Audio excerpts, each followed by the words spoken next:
for Greek. And sixth, we need to know the context. So the context, you can know that from your, who amongst you here has a Bible that has introductions? The date of writing, the writer, the purpose, the problem. So we call that as context. Whenever we preach the word of God, we just don't look at the words. We understand the whole context. We understand the whole scenario. Why was it written? For whom it was written, or to whom was it written? So we need to understand everything of all those. We call that context. So whenever we share the word of God, when we will share the word of God, or when we study the word of God, we need to know the whole context, because if we will not understand the whole context, then it will, most of the time, it will become eisegesis. So that's why we need to know the whole context, the reason why was it written, to whom it was written, and what's the problem. So sometimes all of those, we need to answer those questions before we do with our analysis. So when we talk about contextual, we need to know the background, not just the verse. But if it is needed, you need to read the whole chapter or the preceding verses and the succeeding verses. So we need to understand everything. So surrounding the verse that we're going to look at, so that we will understand why was it written like that? Why is it just like this? So all of those we need to understand surrounding the verse you're trying or have chosen to study. It means that we will arrive into a conclusion immediately until knowing the whole context. So we, just like most of the time, of course, we call this as word study. There is a problem with the word world. Okay, I'll just give you an example. Let's go to the book of John. So I will just give you an example first. John chapter 3, verse 16. We all know this. John chapter 3, verse 16. It says here, for God so loved the world. Right? For God so loved the world that he gave his only begotten Son, that whosoever believe in him should not perish but have everlasting life. So the question now is this. Who is this world? For God so loved the world that he gave his only begotten Son, that whosoever believes in him should not perish but have everlasting life. So the question is, who is the world? Diba?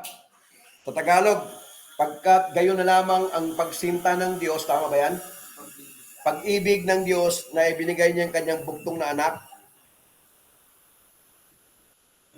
Ganoon na lamang ang pag-ibig ng Diyos sa sanlibutan? Sangkatauhan. Okay. So sa Tagalog, sangkatauhan, no? Sa ibang version, sanlibutan. So ngayon ang tanong, sino yung sangkatauhan? Sino yung sanlibutan doon? Tama ba? Kasi yung iba sanlibutan sa Tagalog, iba sangkatauhan. So when we talk about the world there, is it the whole world? Ha? So sa tingin mo, Gerald, yung sangkatauhan doon, buong mundo, buong lahat ng tao sa buong mundo? Juvenil. Ha? Buong tao sa buong mundo? Yo, Gerald. Lahat ng tao sa buong mundo? Okay, so ang sagot nila dito, lahat ng tao sa buong mundo. Si Vanessa. Sa tingin nyo, ano yung world dyan? Tayo po, lahat po ng tao. Lahat ng tao rin, okay? So si Shane, yung world there, is it all of us? Opo. Okay, so all of us. Si Eileen, is it all of us, all the people in the world? Ano, Pastor? Ano? Ano ka? Sige po, whole world. Ha? Sige po, whole world. Whole world. O, so buong mundo. Okay, si Daisy. What do you think? Opo. Buong mundo rin. Si Mafet.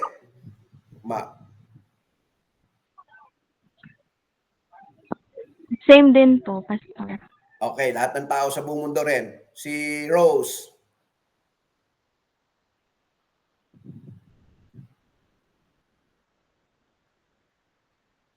Oh, nag-left na si Rose.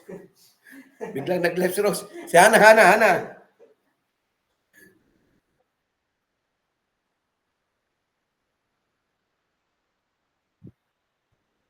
So, may narinig ka na para sa pinili. Pero sa tingin mo, ano pananaw mo? Yung world doon.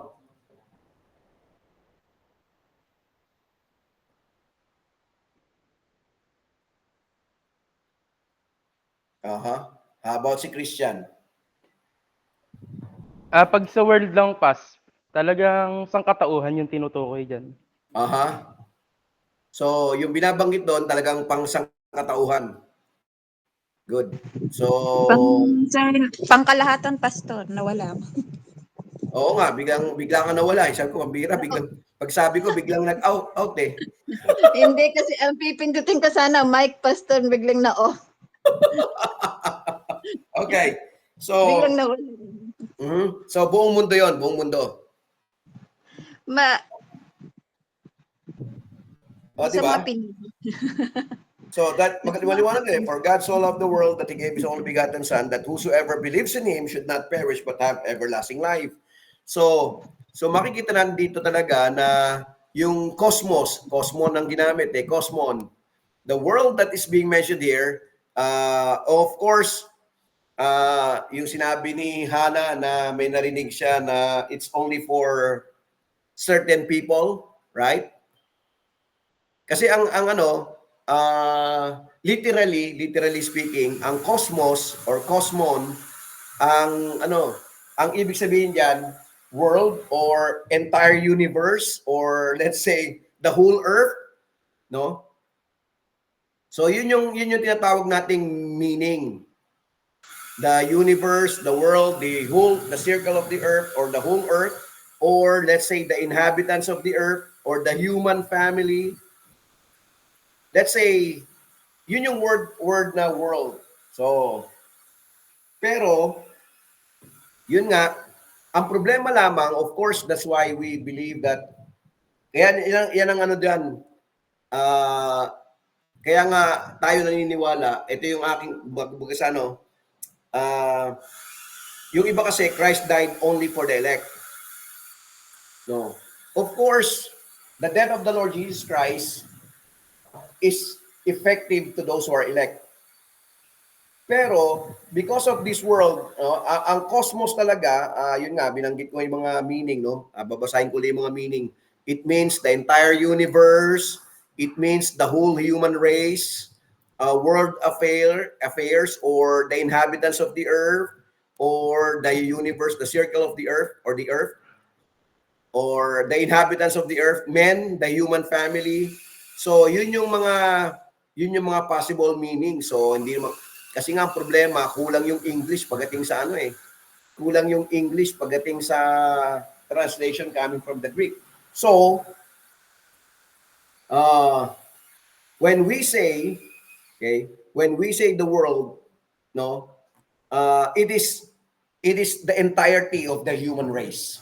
So, yun yung mahalaga doon, the entirety of the human race, but of course, not the whole world will come to know Christ. Kasi when we talk about election, even before the world was created, this entire human race came out to be, God already chose those who are His.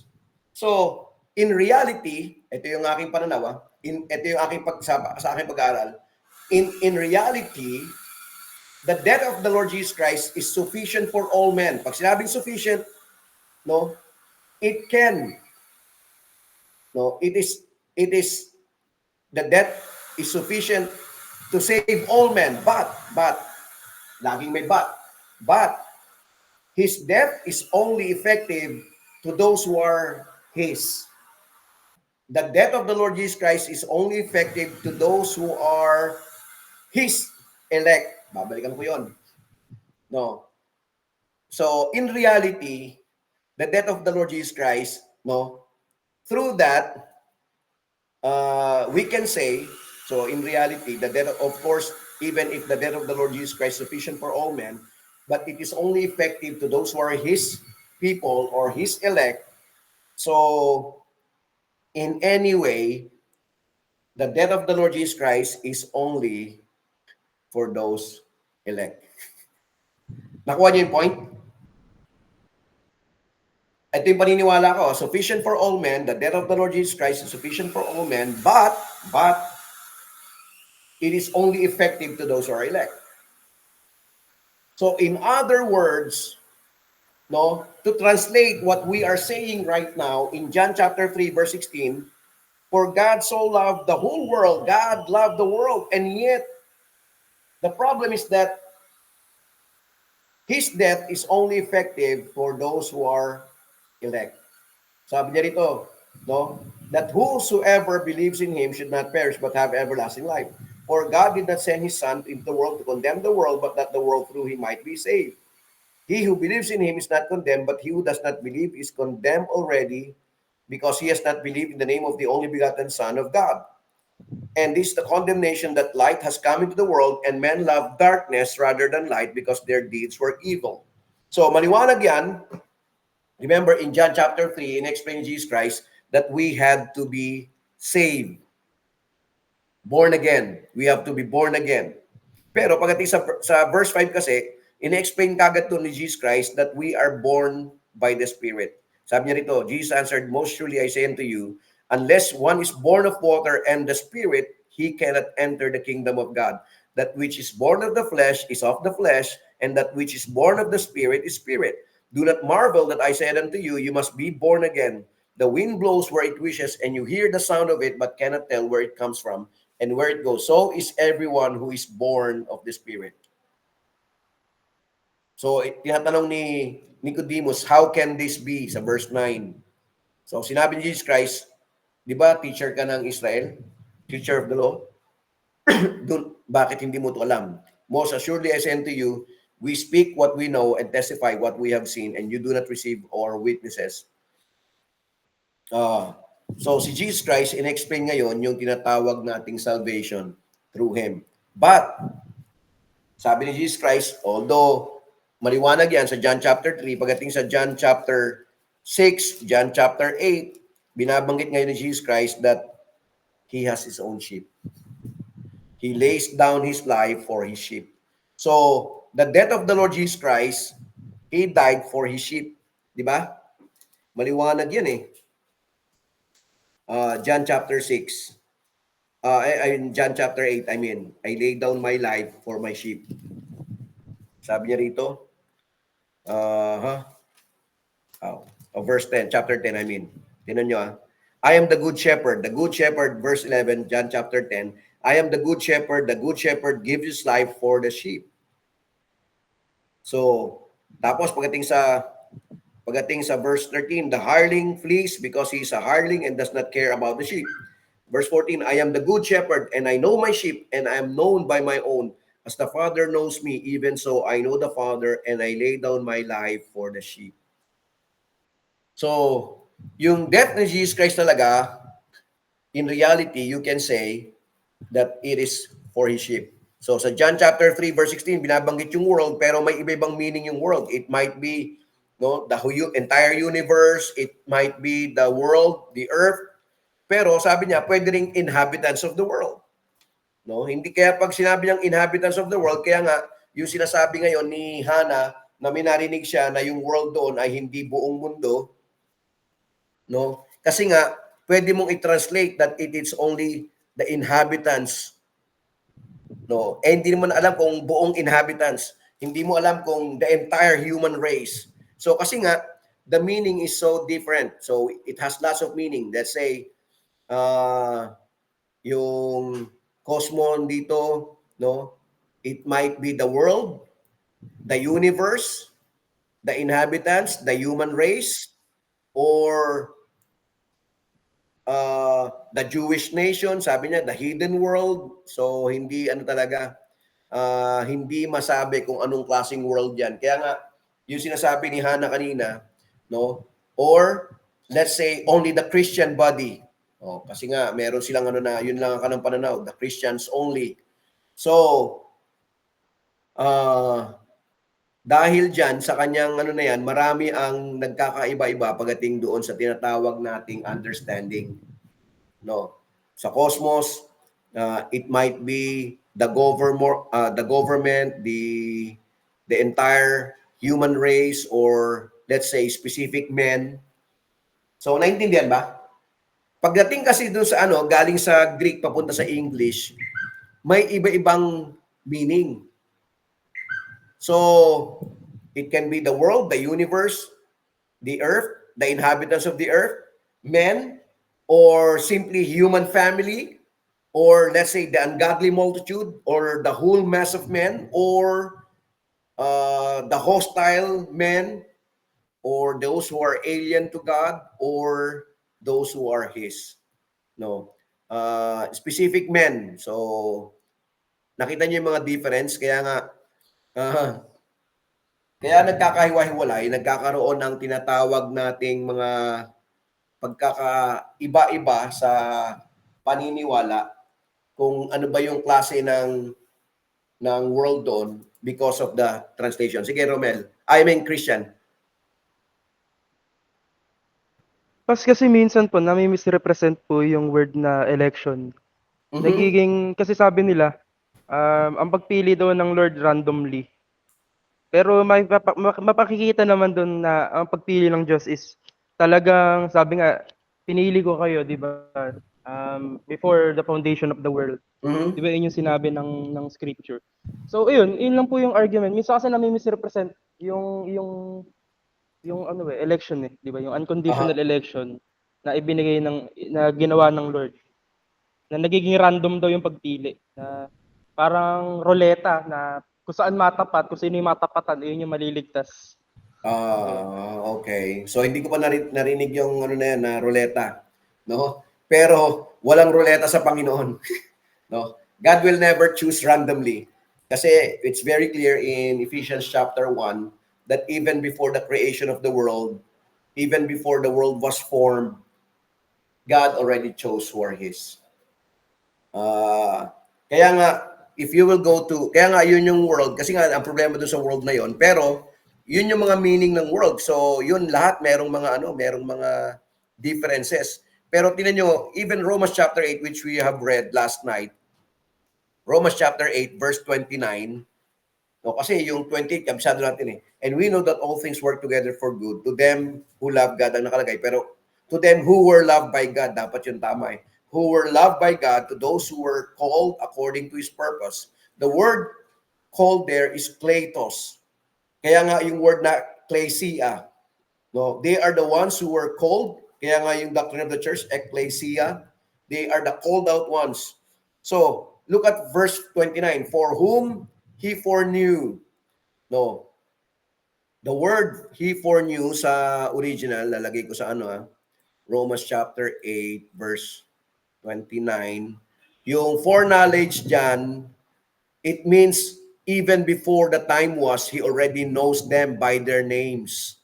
I think I preached this about 2-3 years ago sa isang church o sa church namin, no?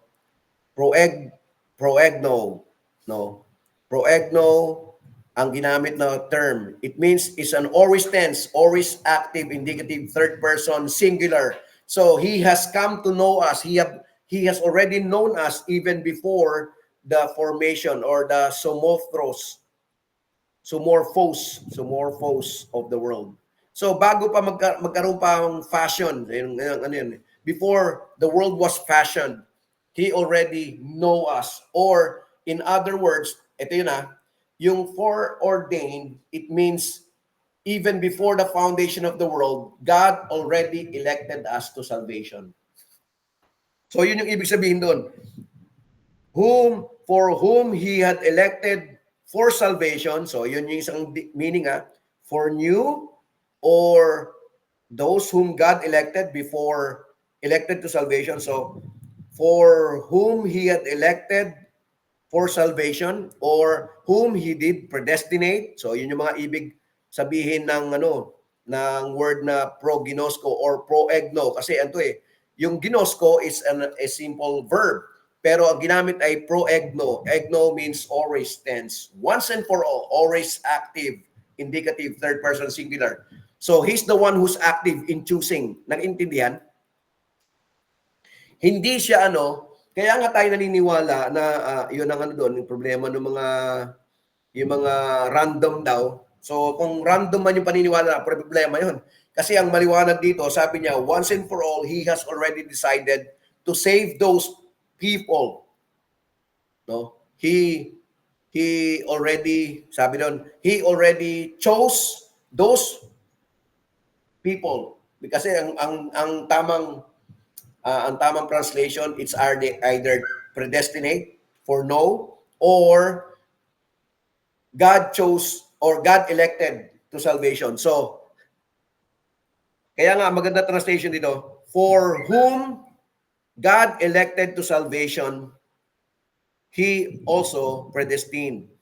Nakuha? Yung word na foreknew, kasi parehas yun sa predestination. Yung predestination kasi, ang word na ginamit doon ay eikonos. So, yung word na eikonos, it means, sumorphos, conform to the image, eikonos, resemblance,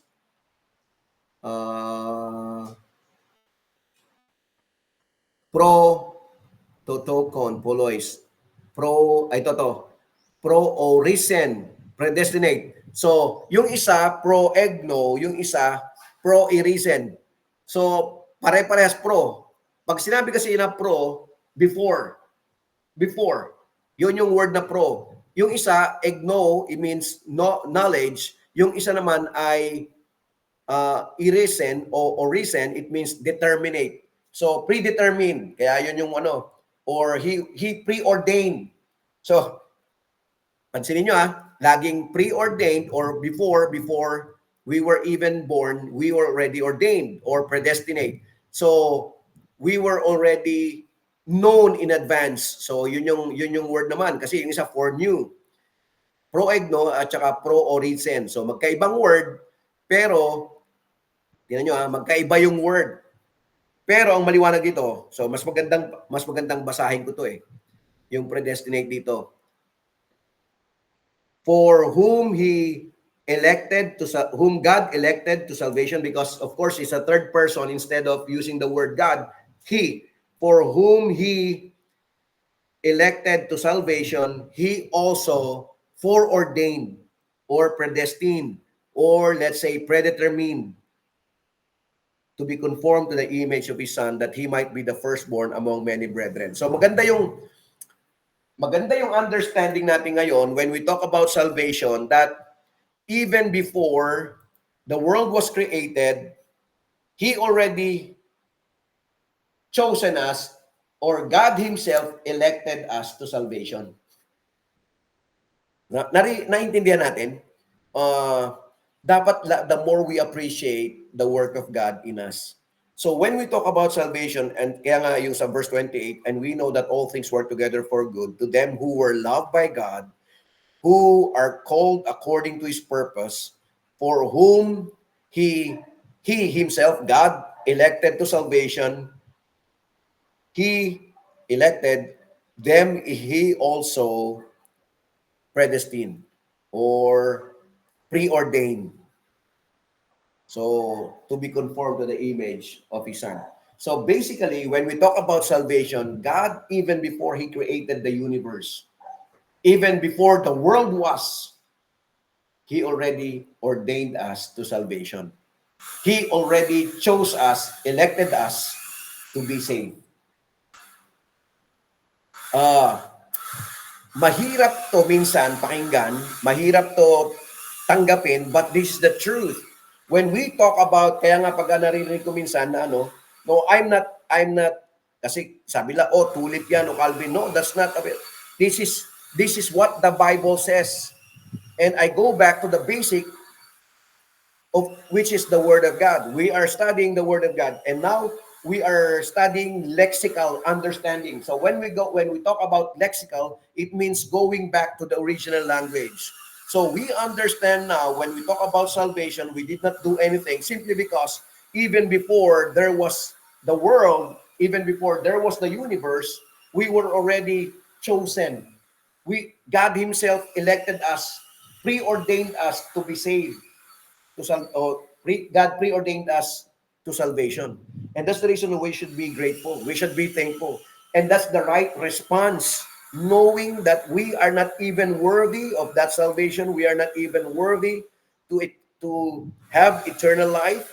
And yet, by God's divine sovereign grace, He saved us. He chose us. He predestined us to be conformed. He predestined us to be conformed to the image of His Son. Kaya nga, kadugtong nun, that He might be the firstborn among many brethren. Verse 30, tinan nyo pagdating sa ano doon, Romans chapter 8, verse 30, moreover, them whom He predestined, them He also called, and them He called, them He also justified, and them He justified, them He also glorified. So it's very clear, when we talk about salvation, it is all the work of God. Kaya sabi niya rito, sino man yung kanyang pinili, siya yung kanyang tinawag. Sino yung kanyang tinawag, sila rin yung kanyang pinawalang sala. Justified, declared not guilty of any kind of sin. Them He also justified. After He justifies them He also glorifies. And that's the reason why, even if, okay, ito lagi ko sinasabi, even if we are in our sinful state, in the near future, this sinful body will become a glorified body, a perfect body. But even if we are not yet perfect, in the sight of God, we had been perfected already. Nakuha? Nagkakasala pa tayo, di ba? Nakagawa pa tayong kasalanan.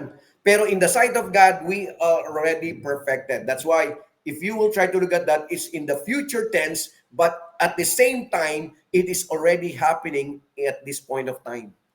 Yung glorified, alam natin magkakaroon tayo ng glorified body. We know that we are going to be changed. But that change was already done even from the past. Nakuha natin? Yung gagawin tayong perfect, in the sight of God, we are already perfected. We had been perfected. Kaya nga, ang maliwanag dito, past tense ang ginamit eh. Moreover, them He predestined, them He also called, tinawag. And them He called, them He also justified, pinawalang sala. And them He justified, them He also glorified. It's in the past tense. So, the work of God is even from the past. Hindi pa natin alam na maliligtas tayo, pinawalang sala na tayo. Hindi pa natin alam na maliligtas tayo, tinawag na tayo. Hindi natin alam na maliligtas tayo, pero ginawa na tayong glorified body. Lahat yun, ginawa ng Diyos para sa atin. And that's the reason why we as Christians, as followers of the Lord Jesus Christ, we should be grateful. And that's the right response. Kung ang maririnig nyo na magpipreach ay hindi naniniwala sa bagay ito, may problema. Kasi we will go back to the lexical words or lexicon. We will go to the truth, the original language, so that we will understand the real meaning of those passages. Kaya nga, diyan nagkakatalo kasi yung iba, ayaw nilang tanggapin ang katotohanan. Ayaw nilang malaman ang tunay na ibig sabihin nung sinulat yun ng ating tagapagsulat. Whoever the writer is, whether Paul, Peter, James, Luke, Matthew, Mark, John, whoever the writer is, God allows them to write all of those so that we will understand. That's why we should be grateful. Grateful that we are not even worthy to be saved, and yet before the creation of the world, even before there was the earth, even before the fall, even before Lucifer rebelled against God, si Lucifer, whom we call now as Satan, even before there was Satan, God already knows what is going to happen because He's an omniscient God, the all-knowing God. And because he's the all-knowing God, he knows whatever is happening. But he still continued with his plan simply because it's one way for us to glorify him. Because he would like to be glorified. He would like to be honored. He would like to be magnified. Kaya nga, tinan nyo sa langit, no? This is the reason why also I believe on pre-trib. Premillennial dispensationalist ako. No? Madadaanan natin yan pag ano. But of course, that's the reason why I believe on this. Look at Revelation.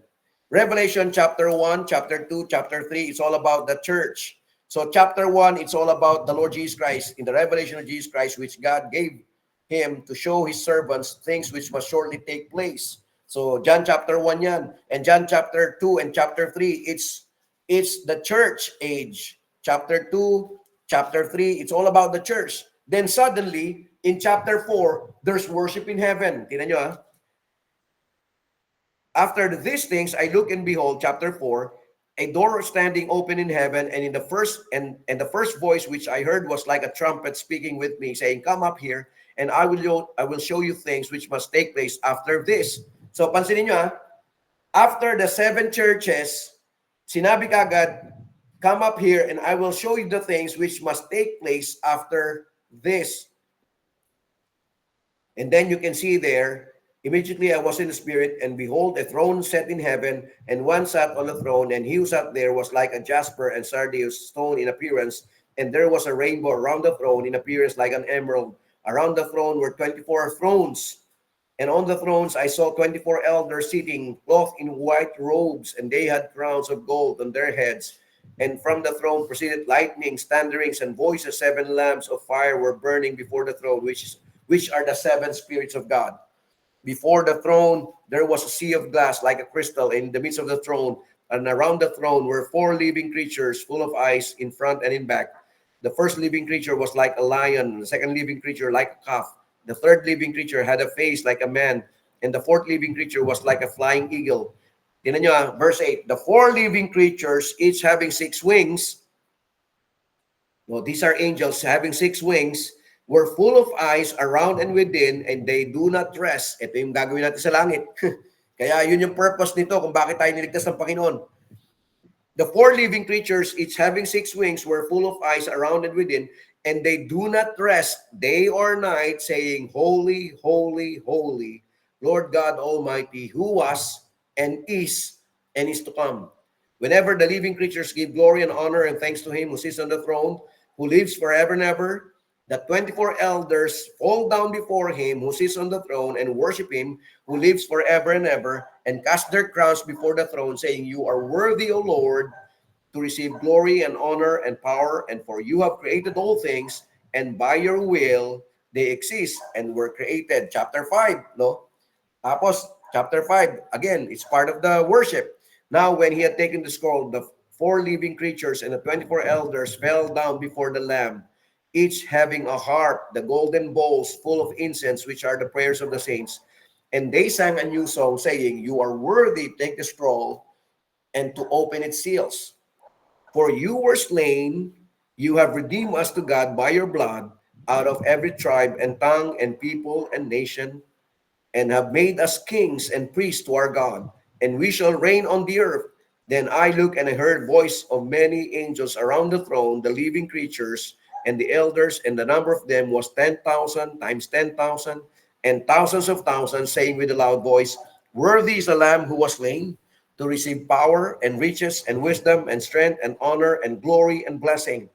And every creature which is in heaven and on the earth and under the earth, and such are in the sea, and all that are in them, I heard saying, "Blessing and honor and glory and power be to him who sits on the throne and to the Lamb forever and ever."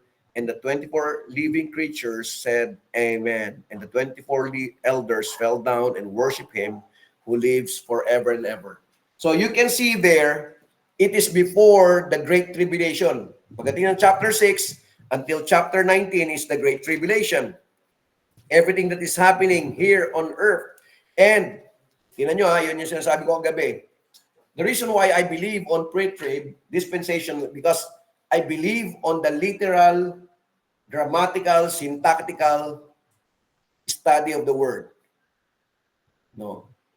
Uh, everything that is written here is literal on my point of view. And even the theologians, the amillennialists, the postmillennialists, they agree with us that the best interpretation is literal. So mayroong mga preterists, no? But they cannot deny the fact that literal interpretation is the best interpretation of God's word. Kaya nga, doon ako sa best. But ako hindi po pwesto sa best kasi kasi kahit sila, yun ang kanilang understanding. No, the best interpretation is the literal interpretation. Actually, I have one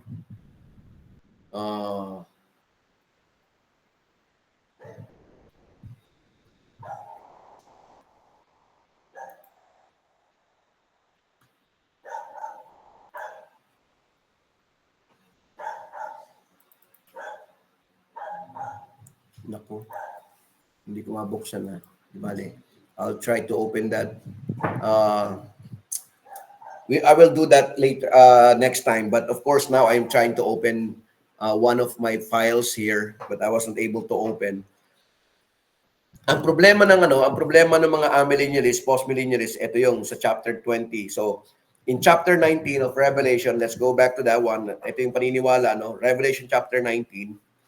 Now I saw, verse 11, now I saw a new heaven after the 7 years tribulation period. Now I saw heaven open, and behold, a white horse, and he who sat on him was called Faithful and True. And in righteousness he judges and makes war. His eyes were like a flame of fire, and on his head were many crowns. He had the name. Ito yung problema nila, no? He had the name written that no one knew except himself. He was clothed with robe deep in blood, and his name is called the Word of God. Remember, who's the Word of God? The Lord Jesus Christ. And the armies in heaven, clothed in white linen, white and clean, followed him on white horses. Now out of his mouth goes a sharp sword, with it he should strike the nations. And he himself will rule them with a rod of iron. Mabigat yan. The Lord Jesus Christ, when he comes, he will rule with the rod of iron. He himself tread the winepress of the fierceness and the wrath of the Almighty God. And he has on his robe and on his thigh a name written, King of Kings and Lord of Lords. Then I saw an angel standing in the sun, and he cried with a loud voice, saying to all the birds that fly in the midst of heaven, come and gather together for the supper of the great God, that you may eat the flesh of the kings, and the flesh of captains, the flesh of mighty men, and the flesh of horses, and those who sit on them, and the flesh of all people, free and slave, both small and great. And I saw the beasts, the kings of the earth, and their armies gathered together to make war against him who sat on the horse and against his army. Then the beast was captured. And with him the false prophet who worked signs in his presence, by which he deceived those who received the mark of the beast and those who worship his image. These two were cast alive into the lake of fire, burning with brimstone. And the rest, were killed with the sword which proceeded from the mouth of him who sat on the horse, and all the birds were filled with their flesh. Then I saw an angel coming down from heaven, having the key of the bottomless pit, and a great chain in his hand. He laid hold of the dragon, the serpent of old, who is the devil and Satan, and bound him for 1,000 years. So, Christian, ito lang ang problema ng mga amillennialists. Maliwanag to, and bound him for 1,000 years, and he cast him into the bottomless pit, and shut him up, and set a seal on him, so that he should deceive the nations no more, till the 1,000 years were finished. But after these things, he must be released for a little while. So the problem with those who believe, ito lang, the amillennialists and the postmillennialists, the problem with them is that if Satan will be bound for 1,000 years, how is it that they believe that the Lord Jesus Christ now is reigning here on earth? When in fact, and sabi ron, he will be bound for 1,000 years that he might not be able to deceive the nations. Sabi ron, that he should not deceive the nations no more till the 1,000 years were finished. So, ilababound si Satan for 1,000 years so that he will never be able to deceive the world. So, it will be a perfect kingdom for 1,000 years. if we will try to look at that, if we believe that we are now in the millennial kingdom, so mga millennialists ganon, if we are in the millennial kingdom, the problem is this. When it says the Lord Jesus Christ will reign with the rod of iron, why is it that corruption is rampant? Murder is everywhere. Why is it that LGBTQ is flying high? Di ba? Meron silang flag eh. So problema 'yon kasi when we say he will rule with the rod of iron, mas malala siya kay kung ngayon nga nung nakaraan nga na naging presidente si Duterte, maraming galit kay Duterte because he was trying to rule with the rod of iron, but he was not able to do that. Much more during the time of the Lord Jesus Christ when it says there, he will rule with the rod of iron and the winepress of his wrath, fierceness of his wrath will be imposed. People will hate him more because he will impose whatever he said. Kasi nga, he is the word of God. Whatever he said from the Old Testament, he will impose. Kaya nga yun ang sinasabi. So, sa tingin nyo, kung ang Panginoon nag-reign na ngayon, so ito ang problema ng mga amillennialists at post-millennialists. If he will reign, if the Lord Jesus Christ is reigning now, why is it that criminality is so rampant? Criminals are rampant. Corruption is so ano ba magandang terminology? No, it seems that there's no remorse. 'Di ba? Parang yun nga sinasabi ko. If these people are really repentant of what they have done, dapat makikita mo yung remorse sa puso nila. Yung if you will see the court hearing, if you will watch the hearing for these corrupt officials, it seems that everything is fine with them. So, remember, our God is a righteous God. He will never allow sin to reign. Pero yun yung sinasabi sa Revelation, when the Lord Jesus Christ, eto rin, kasi nga, it seems that the Lord Jesus Christ is not reigning.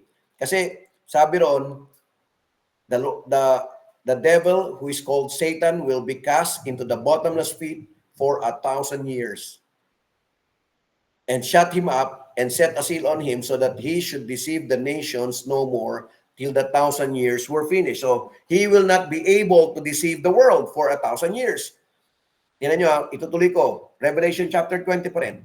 And I saw the thrones, they sat on them, and judgment was committed to them. Then I saw the souls of those who had been beheaded for the witness of Jesus and for the word of God, who had not worshipped the beast or his image, and had not received his mark on their foreheads or on their forehands. And they live and reign, maliwanag ka, and they live and reign with Christ for 1,000 years, but the rest of the dead did not live again until the 1,000 years were finished. This is the first resurrection. Blessed and holy is he who was part in the first resurrection. Over such, the second death has no power, but they shall be priests of God and of Christ, and shall reign with him for 1,000 years. So, every true follower of the Lord Jesus Christ, they are the ones who had been changed, and they will reign with Christ for 1,000 years. Verse 7.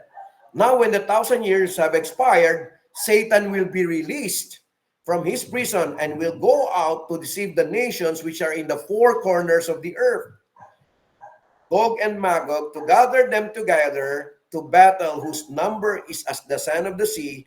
They went up on the breadth of the earth and surrounded the camp of the saints and the beloved city, and fire came down from God out of heaven and devoured them. The devil who deceived them was cast into the lake of fire and brimstone, where the beast and the false prophets are, and they will be tormented day and night forever and ever. So, question: for 1,000 years, if the Lord is reigning, and if all the Christians were changed, remember, we are already glorified, but we already have a glorified body. We have been changed. And once we have a glorified body, we will no longer be given in marriage. Sabi ni Jesus Christ yun, neither will they get married or be given in marriage. The question now, first question, who will repopulate the world for 1,000 years? Okay. Second, who are the ones who are going to be deceived? Are the perfect Christians who were converted, are they going to be deceived? or those who were born during the 1,000 years? So, yan yung mga questions that even the amillennialists, the postmillennialists, the post-trib, and the mid-trib cannot even answer correctly.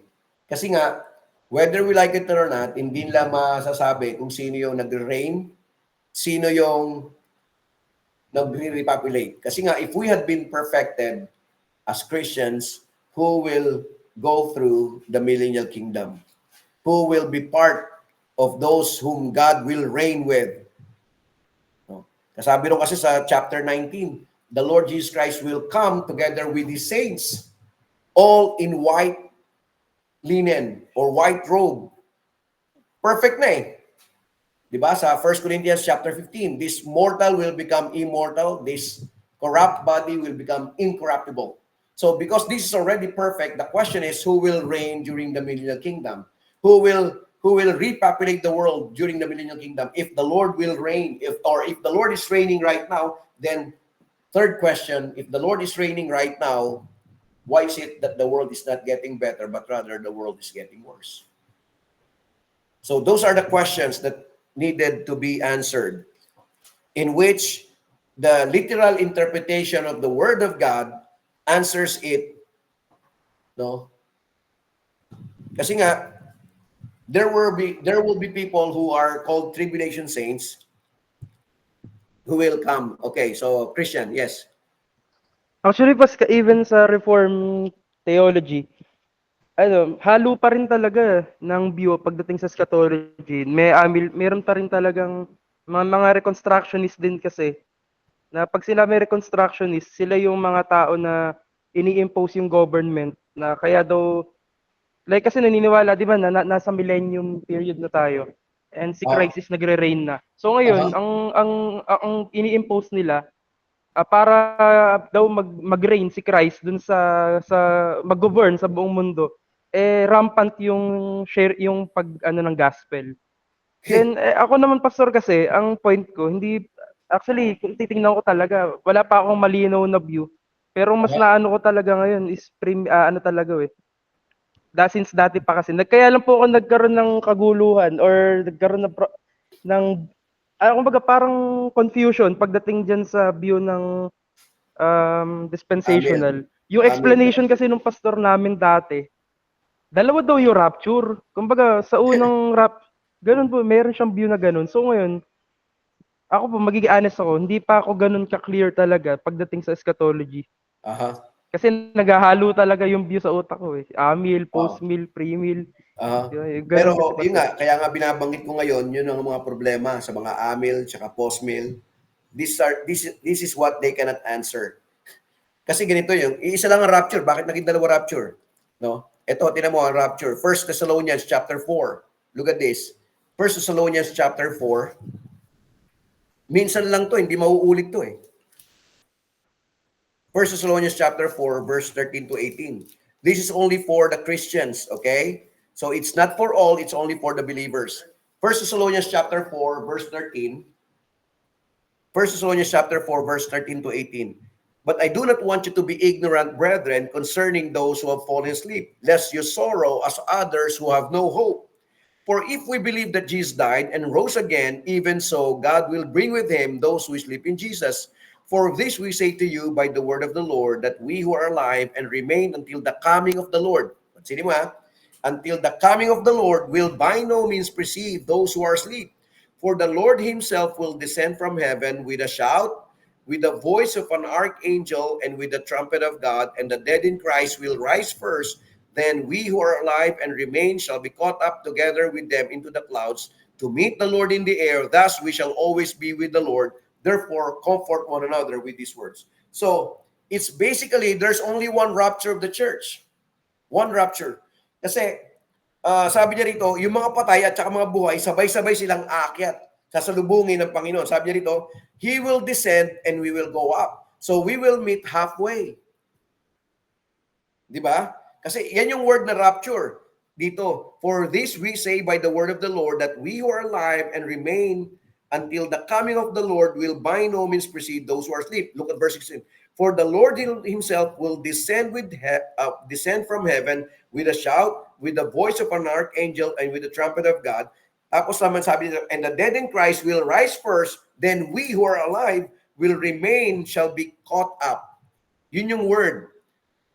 Yung word na rapture, it's caught up together with them into the clouds. We will not go to heaven directly, but we will be meeting him halfway. Halfway. No? To meet the Lord, yung word na caught up there, it's the rapture. Yung ginamit lang na word na rapture. No? But the meaning of that is that we are going to be snatched, nanakawin. No, snatching. At sabi ron, no, we will be snatched once and for all. At if you will go back further, 1 Corinthians chapter 15. Para maintindihan natin paano yung rapture na yan. Yung paano yung mga patay. 1 Corinthians 15. Kasi ito yung naging problema ng mga mananampalataya sa Corinth. 1 Corinthians chapter 15. Sabi niya rito, 1 Corinthians chapter 15, verse 20.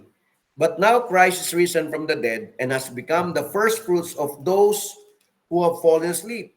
For since by man came death, by man also came the resurrection of the dead.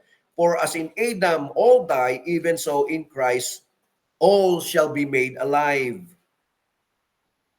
Okay?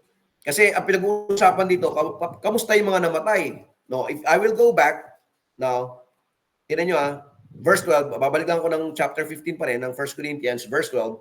Now, if Christ is preached that he is raised from the dead, how do some among you say that there's no resurrection of the dead? But if there's no resurrection of the dead, then Christ is not risen. And if Christ is not risen, then our preaching is empty and your faith is also empty. Yes, and we are found false witnesses of God because we have testified of God that he raised up Christ whom he did not raise up. If in fact the dead do not rise, for if the dead do not rise, then Christ is not risen. And if Christ is not risen, your faith is futile, you are still in your sins. Then those who have fallen asleep in Christ have perished. If in this life only we have hope in Christ, we are of all men the most pitiable. So there's only one resurrection. There's only one, there's only one rapture. So this is what we call the rapture of the church. And if you will try to go to chapter 15, verse 35, so in-explain na yon ni Apostle Paul. Pagdating sa verses 50, now this I say, so in-explain niyan yung resurrection, the glorious body. Pagdating sa verse 50, tinan nyo, now this I say, brethren, that flesh and blood cannot inherit the kingdom of God, nor does corruption inherit incorruption. Kaya yan ang sinasabi ko kanina, perfect na tayo. How can we sin and how can Satan deceive us when we are already perfect? That's the problem for those who believe on amillennialism. No? Behold, I tell you a mystery, we shall not all sleep, but we shall all be changed. Maliwanag yan, di ba? We will all be changed in a moment, in the twinkling of an eye, at the last trumpet, for the trumpet will sound, and the dead will be raised, what? Incorruptible. And we shall all be changed. For this corruptible must put on incorruption, and this mortal must put on immortality. So when this corruptible has put on incorruption, and this mortal has put on immortality, then shall be brought to pass the saying that is written, death is swallowed up in victory. O death, where's your sting? O Hades, where's your victory? The sting of death is sin, and the strength of the sin is the law. But thanks be to God who gives us the victory through our Lord Jesus Christ. Christian, nakita mo to? The sting of death is sin, and the strength of sin is the law. But thanks be to God who gives us the victory through our Lord Jesus Christ. So, now we commit sin, we still do sin, we are sinning because of this mortal body. Pero sabi niya rito, this mortal will put on immortality. This sinful body will become perfect, immortal. This body will become incorruptible. So when that time comes, it means we will be perfect. So the question now is, who is Satan going to deceive after he will be released? Nakuha? Kung tayo ay perfect, sinong i-deceive ni Satan? Kasi perfect na tayo eh. We are already mortal. We are already immortal. We will no longer die. We no longer have sin. Kasi nga, when the Lord will change us, this vile body will become perfect. Wala nang kasalanan. And because there's no more sin, how can Satan deceive us? So babalik ulit doon sa Adam. So yun yung mga question na hindi kayang sagutin ng mga amillennialists at postmillennialism. No, yung post-trib at saka mid-trib, hindi lang kayang sagutin yon. Kung ito ay perfect na body, no, perfect, how can this be deceived? If this is perfect, wag kang mag-alala, Christian, dadaanan natin yung pag-aaralan natin yan sa eschatology, sa doctrine of last things. No, kasi maraming tanong na hindi lang kaya sagutin. Actually, I have Christian, meron akong thesis because when I was taking my Masters of Divinity sa PBTS, Philippine Baptist Theological Seminary, way back in 1999 and 2000, my professor, who is Dr. Saure, hindi ko alam kung narinig nyo, but Dr. Saure has some books. Kung meron dito. Alam ko may nabasa akong book siya dito eh. Dr. Saure. It's about evangelism and discipleship na book. Yun yung book ni Dr. Saure na nakita ko yung dati dito eh. O doon sa kabila. So, it's about discipleship and evangelism. He was my professor sa Systematic Theology 4, Eschatology. So, he was telling us, kasi siya ay prehistoric premillennialism. It's just like amillennialist. So, during that course, so he was trying to convince the whole class on what he believes. I'm the only one who stand for dispensation. No, prehistoric siya, amillennialism, ganun so. So I made my thesis during that time, and I showed him, in my thesis, I was able to show him the differences and the problem with his stand. Alam niyo ba? Nung magkita kami that's what happened in 1999 or 2000. Nung nagkita kami nung 2013 or 2012. O tama, 2014 pala. When I was in the States, when I saw him again, sabi niya, you were able to convince me. Tama. Kasi nga, sabi ko, sir, kasi nga, it's about interpretation. So when we talk about interpretation, sabi ko, what's the deepest or what's the one which has a greater weight? Is it analogy or is it literal interpretation? Sabi niya, alam naman natin yan, literal interpretation. So sabi ko, sir, ngayon sabi niya, I'm also a dispensationalist. Sabi niya, kasi because of what is happening in the world, I can see that the world is not getting better. Kasi sa kanya, if the Lord is already reigning right now, yun yung mga tanong ko sa kanya, if the Lord is reigning right now, why is it that the world is not becoming better, but rather worse? Why is the world the sin is getting rampant? Way back in 2000, hindi pa ganun kasikat yung mga LGBTQ. Hindi pa sila accepted. But now, I have cousins, may pinsan akong babae na ang asawa kapwa babae, dalawa. Dalawang pinsan kong babae, ang asawa kapwa babae. May pinsan akong lalaki na ang asawa lalaki. Oh. Sila yung mga active dun sa States, sa California. They are the ones who are active and they are even proud. So whenever they see me, sasabihin sa akin, Kuya, pagbigyan mo na kami, sabi ko, the Bible says it's wrong. They are my cousins. They are my cousins and yet I disagree with them. Pero kasal sila. So in the sight of the government, legally they are married. That's the government. But what does the Bible say? Sabi ko sa kanila, that's the government. But what does the Bible say?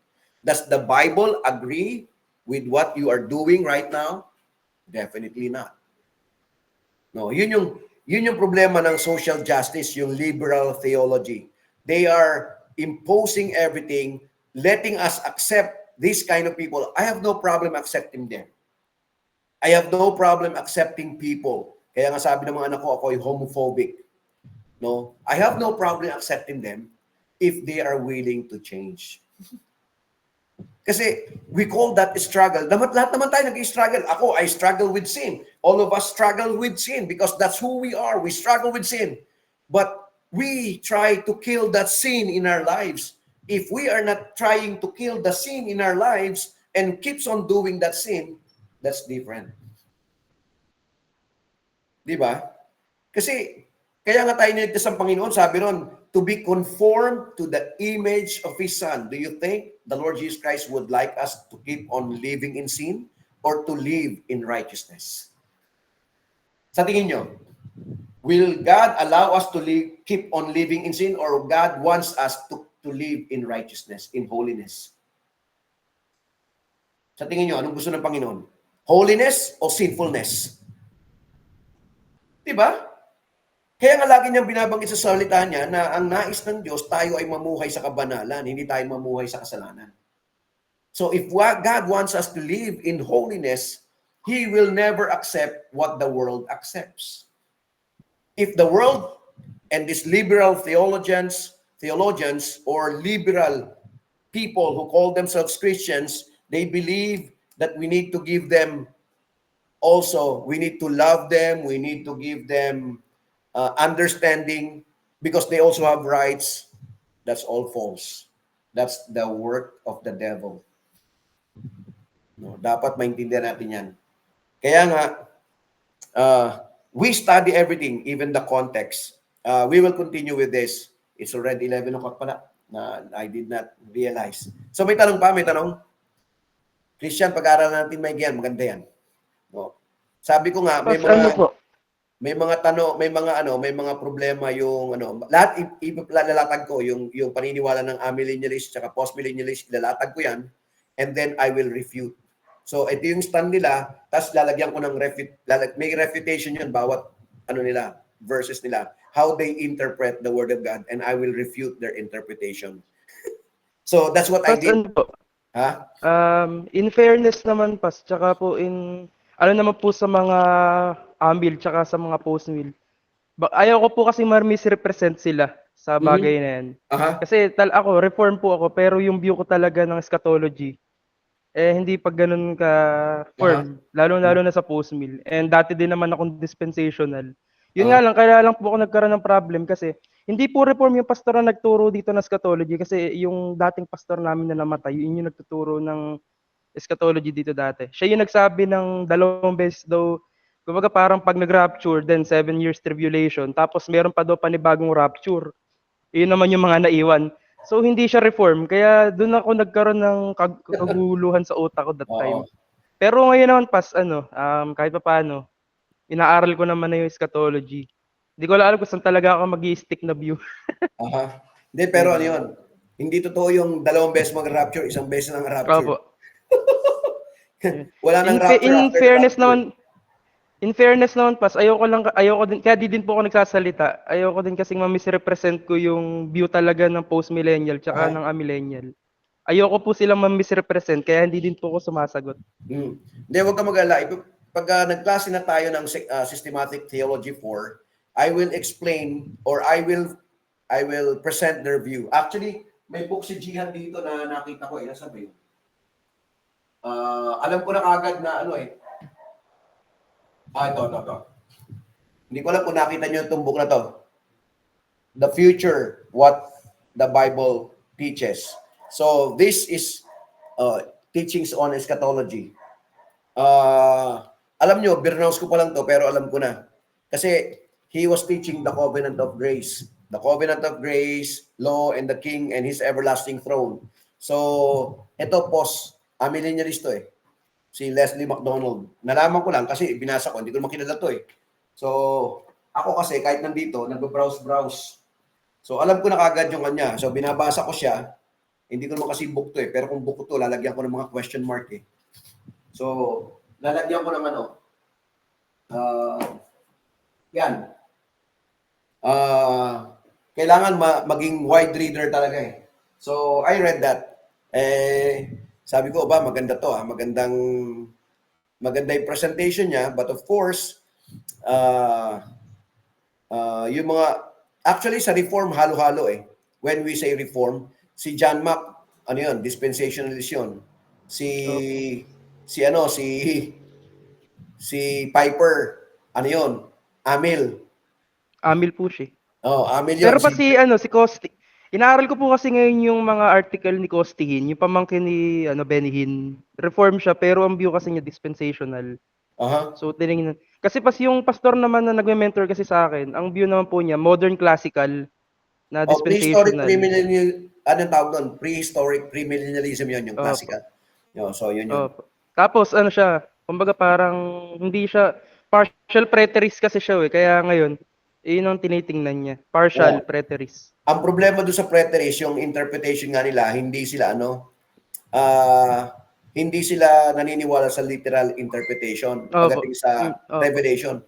Kaya ngayon na sinasabi ko, that's their problem. If they will look at the Bible from Genesis to John in the literal form, why is it that they will change pagdating sa revelation? Di ba? Ano yun may inconsistency sila doon. Kasi bakit sa lahat, literal lang siniisip nyo, pagdating sa revelation, it will not be in a literal sense. So, yun yung mga question na dapat sagutin nila. Kasi, tulad doon, parables. They look at the parables simply as parables. They look at the story pagdating sa Thessalonians, Colossians, Philippians, Timothy, they look at it in the literal sense. Bakit pagdating sa Revelation, hindi na literal, preterist na sila? Di ba? Meron silang ibang meaning doon. Pagdating sa Daniel, kasi ang Daniel at Revelation, we cannot deny the fact that they go together. Daniel and Revelation, they go together. So, maganda pag-aralan yung Daniel and Revelation. No. Those are the things that we need to understand. Medyo nakakaano pa ba yung mga iba? Medyo yung usapan? Yung mga iba, nakakaano ba? Nakakasakay? Medyo okay? So, Shane, okay lang? Yeah. Okay. So, wala nang tanong? If there's no more question, let's close in prayer. Let's pray. Our gracious God and Heavenly Father, once again, we would like to thank you for your word. Thank you for being so faithful into our lives. Thank you, dear God, because we are not even worthy to be saved. And yet, even before the foundation of the world, you foreordained us.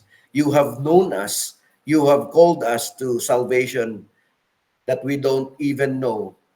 We were not yet even born, but our names were written in the Lamb's Book of Life before the creation of this world, before sin came in, before Satan or Lucifer even rebelled against you and Adam and Eve.